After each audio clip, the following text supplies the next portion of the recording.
Hello everyone, Burb here. Today I'll be talking about pulling for the meta. There's a lot of cards coming up that are quite good that will go and boost the power level of your account and perhaps even make you quite competitive with the other players in the PvP events, in the Champions meetings, and League of Heroes in the future.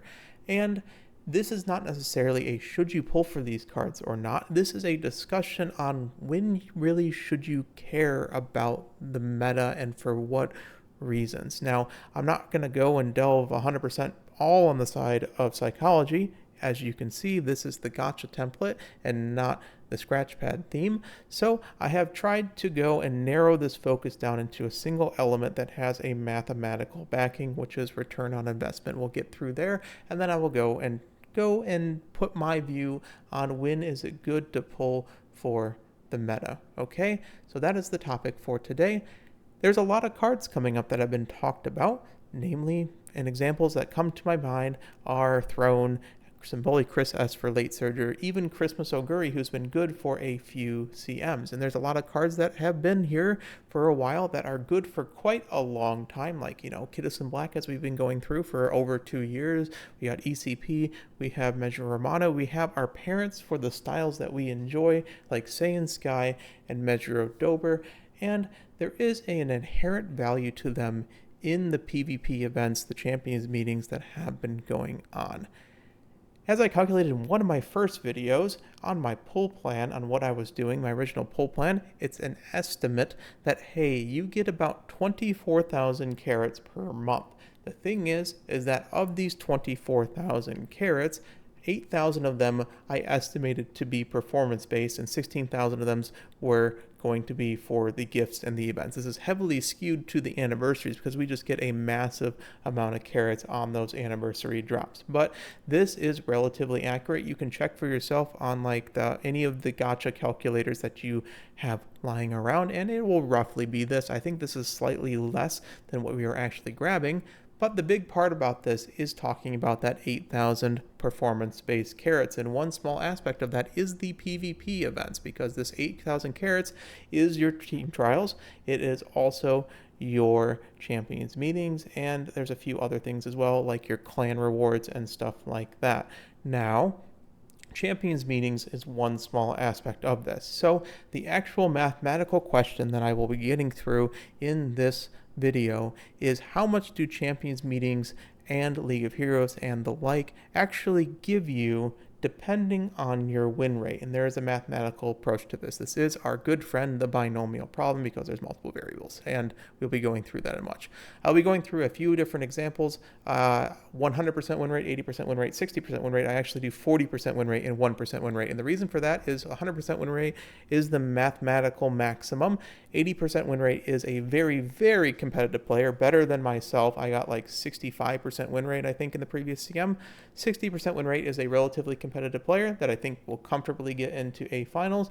40% win rate, you can still backdoor into A finals, and it kind of goes and is in that area of getting lower level, like long shot wins to A wins, and sometimes sneaking into A finals, and sometimes just winning the B finals. So that's nice little middle ground there. And then the 1% win rate that just goes and gets one win in Group B. That's it, and goes from there. Okay, those are the situations where I'll be asking. Now, the easy one is that 100% win rate, because the Champions meeting gives you 5 win tickets per day for a total of 20 win tickets, 10 in the Group 1 and 10 in the Group A, as well as an A finals victory as well. The problem is that once we go and we don't have a 100% win rate, we have to figure out how many 5-win tickets mainly there are, because those are rewarded differently and not scaled linearly with the rest of the field. So we have a binomial distribution. I'm going to assume the same win rate over the course of the tickets, but I'm not going to go and do this 100% flat over the completely 8, because if we do that, an 80% win rate will basically just immediately just net us 5 win tickets, 6 4-win tickets. It'd be really easy. So I'm going to account for an increased difficulty in day 2. And basically what I'm going to do is say we have a slightly higher win rate on day 1, and then we normalize to our win rate on day 2. And I think this is relatively the way it works. If you are an 80% win rate player, I think you'll find you'll have 90% win rate on the first day, and 70% win rate seems to be pretty good on the day 3, 4. And if we do that, we take our binomial equation as per usual, and we find the number of arrangements times the win percentage raised to the number of occurrences times the lose percentage raised to the number of occurrences of losses. So a 5-win ticket at our 90% win rate would basically be the same thing as the 70% I'm going to do. So this is the day 2 calculation. If we have an 80% win rate average, in which we are getting on our last 8 tickets on day 3 and 4, a 70% win rate in this case, we will find that on a 5-win ticket, we just win one arrangement of winning all 5 of 70% chance on each time for a 16.8% chance of getting a 5-win ticket if we are an 80% win rate player. If our overall win rate is 80% and we're getting 70% win rate in our second day, we will have a 16.8% chance of getting a 5-win ticket. We multiply that by 8 tickets and we have an expected number of 5 wins tickets to be 1.34 tickets per I guess, day 3, 4 of Champions Meeting. For day 1, 2, we would literally just plug in 90% instead.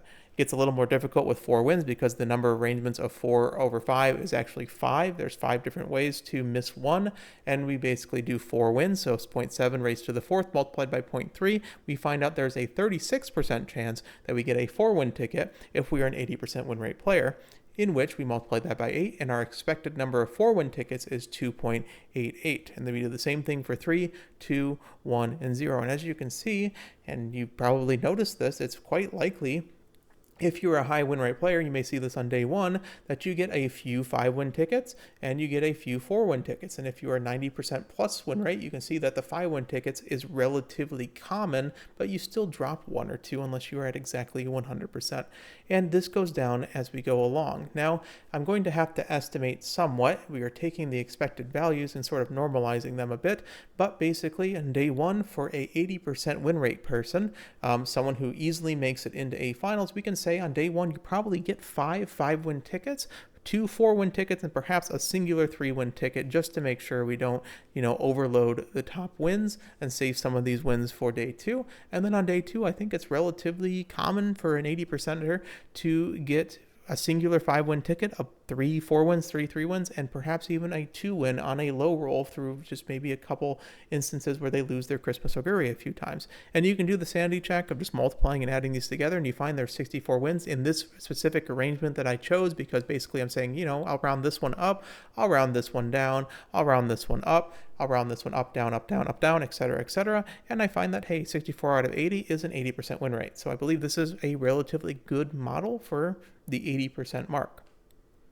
For the 60% win rate, which I think is a standard strong character that will most likely make it into that A finals bracket, we basically do the same math, and the difference is that while it was 90 and 70, I'm bringing it down to like 75 and 45, and we're going to find that a lot of the 5-win tickets go away. If you're a 60% win rate character, you saw me like last Champions Meeting, it was very rare for me to get a 5-win ticket. I got like 2 of them or 3 of them. And then from there, it's like a lot of 4s and 3s. And basically, it's the same thing, just a different arrangement. Our 5 wins kind of just become 4 wins, or 4 wins become 3 wins, or 3 wins become 2 wins. And it's a little more spread out in the middle bracket of 4s and 3s. So there is, yes, an advantage of having very high win rate, because you get the more 5 wins, and 5 wins are skewed a lot higher in terms of rewards. The same thing for 40%, which I think is someone who could backdoor A finals, but even if they don't, they're a strong contender in B finals. We basically perhaps have a single 3-win ticket on day 2, but the rest of it is honestly a bunch of 2s and 1s. So 32 wins, 80 losses, or 80 total, will give you a 40% win rate. With these, it's 1-3-3-1 and 1-3-3-1 on both days as well. So 4-3-2-1 and 3-2-1-0. So putting it all together, we can see the arrangements that I have chosen. I don't necessarily need to say it again, but basically the 5-win tickets are 8 on 100% win rate, 5 on 80% win rate, 2 on 60% win rate, and then 1 singular 4-win on 40% win rate. And the carrot rewards, like I said, for these round 2 5 wins is really what's important, and they're quite hard to get. But basically everything is scaled normally on round 1, but on day 2, that round 2 is scaled double. So a lot of this, honestly, you could estimate it a different way. That's probably close to this one, but I needed to get some math in here because I know a lot of you enjoy it. So if you don't enjoy math, we're almost done. Do not worry.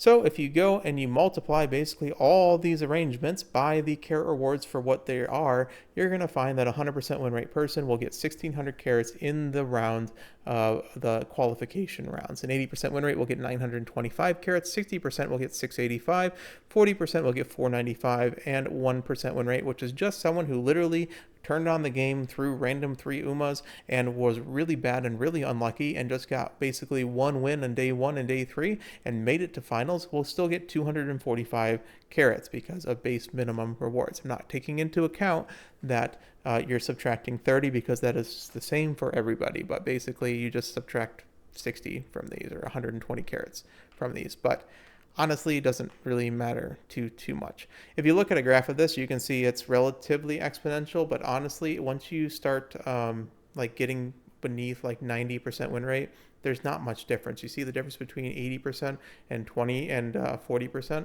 is only like 500 carrots. So empirically speaking, or rather from an aggregate amount, or I don't know how to put it simply, from just a raw number of carrots, there isn't much difference between 40% and 80% as long as you're making your A finals. And that's why I generally suggest just try to make A finals if you can make it. It's really nice because the finals carrots is actually quite a lot. If you win, you get, of course, 10 tickets times 150 plus the 2,500 bonus for 4,000 carrots. If you get second place, you get 3,000 carrots worth of stuff. And if you get third place, you still get 2,100 carrots worth of stuff. And a B win is equal to an A third place. So which is why that 40%er I think is fine to backdoor or not. It's a little bit of RNG, but honestly, it's perfectly fine. So let's take a look at the difference in carrot generation when I go and put all this stuff together. Now, if you have a 100% win rate, I'm going to assume you're going to win a finals, and we'll just give you the 40,000 carrots for 5,600 carrots total. If you're an 80% win rate, I'm going to say 2 out of 3 times you're going to win a finals because you have a very strong build, perhaps a meta build, and then sometimes you'll get, screwed over and get second place instead for 33% of the time. So we just weigh those amounts based on the carrot values, and we find you make 4,600 carrots, so 1,000 less than 100% win rate.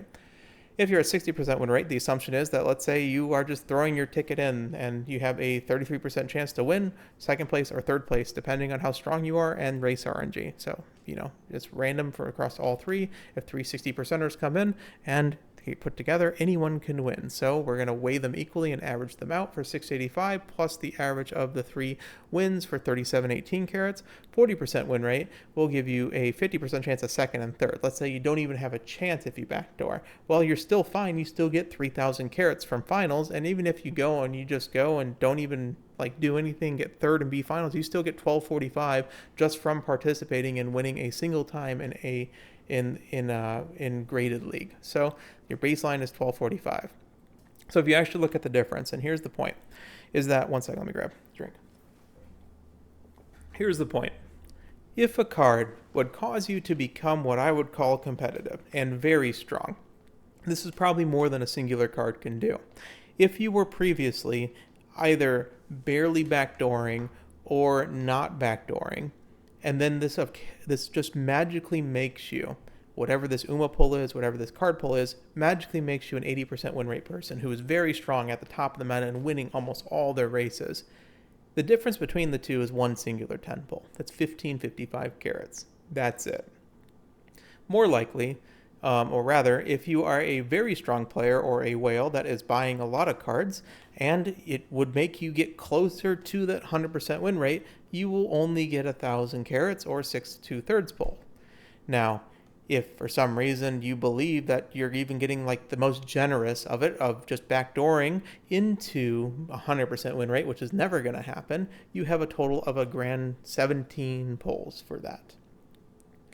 So, as we stated before in a previous video, the EV of a spark, because you take the expected value of a 0.75% chance multiplied by 200 pulls for a singular spark, is 1.5 copies, plus the pity copy you get means that 200 pulls is worth 2.5 copies of a card. So you can say that a card that requires 1 LB or more to exist, or you only want 1 LB, is a singular spark to grab, basically, in expected value. And you probably should be going to 200 even if you grab it early, just because, hey, it's more copies still give you stuff, and that pity copy is worth something. Anything that requires 3 LB plus 2 MLB really requires 2 sparks because your expected value is 2.5 per spark, so you should at least have an expected value equal to 5, so you don't have to be less than that 50% mark in that case. So 2 sparks will get you to the point in which that you can get that 3 LB to 4 LB MLB copies of the card. And for things that are double banner where the pity can only be used on one or the other, that's a topic for another video. Umas, if you're wondering, because, hey, once you get them, you do not need to continue pulling to pity, even still have a 133 pull expected number of pulls until you grab them. So, even though you can get lucky, if you get unlucky, it's worse, and on average, it'll still take you 133 pulls to grab this specific banner Uma character. So, your return on investment, which is the mathematical portion that I will be answering, we'll get into the rest of it later, is that the difference between if we're taking a reasonable, very frankly, quite generous assumption that it increases your win rate by 40% and gives you that 1555 carats advantage, the return on investment is just terrible.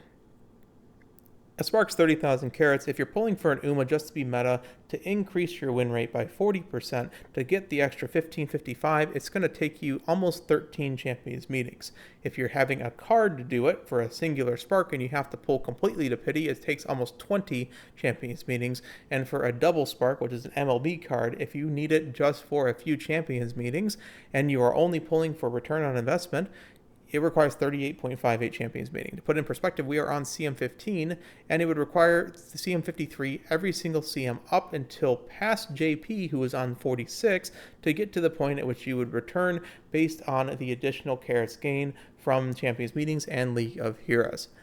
So, what I'm here to say is, of course, you will not get an ROI, and some of you already probably knew that, but I hope this has at least gone and reinforced your view as well. You can't just pull for cards because you expect a return on investment, or you cannot just pull for Umas just because you think you need to get the carats back. It is just simply not efficient, and this was true of Christmas Oguri Cap. Even if you were free to play and you just wanted the free carats, if you were only pulling to get carats back on the Champions meeting she was, you still would use her for 13 Champions meetings. And I think we've had 7 total that she is top meta for. That's not even at that point to return the actual value of the Umas if you were to win every time. And that's not even gonna be guaranteed.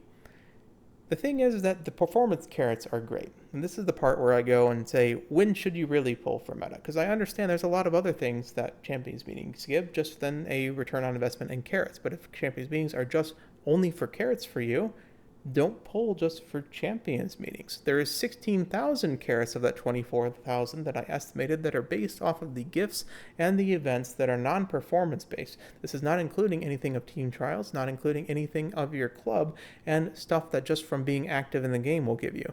The whole point is that these 16,000 carats are only given to you if you want to play the game and you actively play the game. There's something that I really abided by growing up, and I think it was pretty common. It used to be called the $1 per hour rule, which is if I was going to spend money on a game or buy a game, I would go and say, how much enjoyment would I get? How many quality hours would I get in the game? And then I would compare it into the price and say, well, for me, it was $1. If I can go and spend $60 on a game and get 60 good gaming hours out of it that I am 100% enjoying, I think that would be worth it. This usually cost me to buy things on sale, to be honest. And we had some games which are fine games, and they have their problems, I know, but they're fine games with a good story you can get some sort of enjoyment out of. And when I were to watch people play or to buy them, the problem with them is that their runtime was just too short. If the game was even $30, but it was a 4-hour experience, it was a little tough because I'm paying a lot of money when there's other games that exist that have very long experiences that I could get quite good enjoyment out of, that if I enjoyed the way that they were playing, let's say, you may not enjoy these particular genres, of course, but there are games in every genre like this. They have a long enough runtime of what they're trying to do that it sort of satisfies this rule. You can very easily spend 60 hours in Baldur's Gate just playing through a singular story run. Same thing with Persona. It's like, what, 200 hours for some reason? And then there's some games that have some sort of replayability. Like, you can either forget about them, or you can just go and try a different build out, or you can just go and remake your farm. And, it just lets you play that 10 to 15 to 20 to Elden Ring apparently is like 100 level of experience, and just be able to get to that level of the $1 an hour rule. I have 2,000 hours in Skyrim over the course of the 12 years that I've owned it or so. That's definitely gone and done this rule that I've done. There's the reason why a lot of people are able to justify for MOBAs and for multiplayer games that this is their main game. I am okay with just spending $60 on a skin, or $40, or $20 on a skin, or $7 on a skin, whatever it is, to look cool in the game that I am playing consistently, because I am playing this game 120 hours every single month, right? If I am 100% playing this game, this is the primary game, and I have a lot of time to game, you can see why people are able to go and spend money on skins like this. Because, hey, one, they may not have the $1 an hour rule, but even if they did, if they're not playing any other games and they have the cash to do so, it makes sense. And a lot of games as well have a very, very low barrier to entry because they are rather cheap and usually on the indie side, and they have great replayability, or they have the friend exception where, hey, if we're able to play with friends, any game's going to be fun, and perhaps this $1 an hour rule, if my friend's telling me to buy it, I'm just going to buy it to have a good experience with my friends as well. All this to say is you can kind of go and put this into umamusume terms. This $1 an hour rule, if you've never heard of it, it's because, well, it's right now it's the $2 an hour rule because we love inflation. And, well, you can just kind of go and attribute this to this game as well. First of all, you could just say, hey, this is my primary game, and if I'm enjoying this game and I'm playing this game for, 3-4 hours a day, just doing whatever I want to do, I may be able to justify the carrots that are just, I'm buying them. I may buy a carrot pack in the anniversary or so. I think there's a much easier way to do it, is that, hey, this game refunds you 16,000 carrots per month, let's say, as an estimate, as a low estimate. So if a thing that I need to buy may be meta, that causes me to be powerful, and I would enjoy the game because of that, that's very key. If I don't care about Champions Meeting, why are we pulling for meta in begin with? Because, hey, we should be going and pulling for things that we care about. Pull for more characters for more story. Pull for the things that make you better on team trials if you like that. Pull for the things that get you to do fan runs if you really care about being in a high-level clan. Whatever you do to enjoy this game, pull for those goals. Now, if you care about Champions Meeting, you may have to go and care about the meta a lot more, but just make sure that you're going to enjoy the game for the number of months that it takes for you to get those carrots back. That's a good guideline that I think is quite good, and it may seem a little short term, but it kind of just makes sense when you think about it. If you have a character, make sure that they're able to give you 2 months of enjoyment, and not just like a Champions Meeting here or there just to feel powerful. Make it like Dober or Saiyan Sky that has enabled your role for multiple months after you have actually gone and done it. Getting Saiyan Sky on your account, now she's about to be Legend Races, remember that. Getting Saiyan Sky back on her initial release would give you almost a year of being able to play Frontrunners, which would be top meta for quite a while, at least in like half those CMs, if not more. And that would give you quite a lot of enjoyment when combined with other meta cards. If you are having to pay for an MLB card, well, that costs 60,000 because that is a spark, and double spark rather. And something like Kidist and Black would definitely give you 4 months worth of enjoyment, but something else that would give you that much for a double spark are scenario cards, and these are incredibly underrated, even by me back in Rico time. Light Hello, Agnes Tachyon will make you feel incredibly powerful if you pull 60,000 on this and you get a little bit lucky and perhaps MLB one or the other. The thing is, they drop off after 4 months, right? At what levels, it depends on what roles you're playing. That's a different video. However, it's undeniable over the next 4 months, if you have very high LB copies of these cards, you will feel powerful in Grand Live, which is 4 months, which satisfies this. The same thing happened with Rico. Rico was great, and just so happens it was good in Matte for the longer tracks too. It gave you additional value, but at the end of the day, hey, it gave you 4 months of enjoyment, and you're going to get those carrots back. This is just a guideline. Of course, if you see stuff on the horizon that you really, really want, you have to modify your pull plans and perhaps make some sacrifices. It's called deferred gratification. It happens in real life too with, stock trading and stuff. You're putting away money now to hopefully make it bigger later, not financial advice. But the same thing happens with this. I know I want ticket.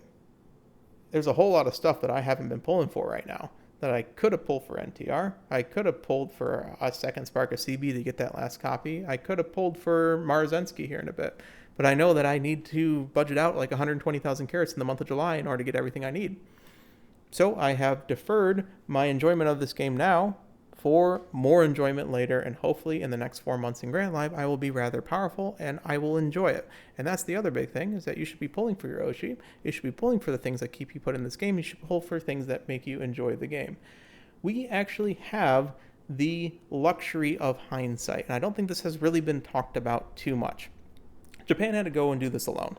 Even Korea and Taiwan and the other servers, they have 6 months worth of hindsight. We have the luxury of having like 4 years of hindsight at this point.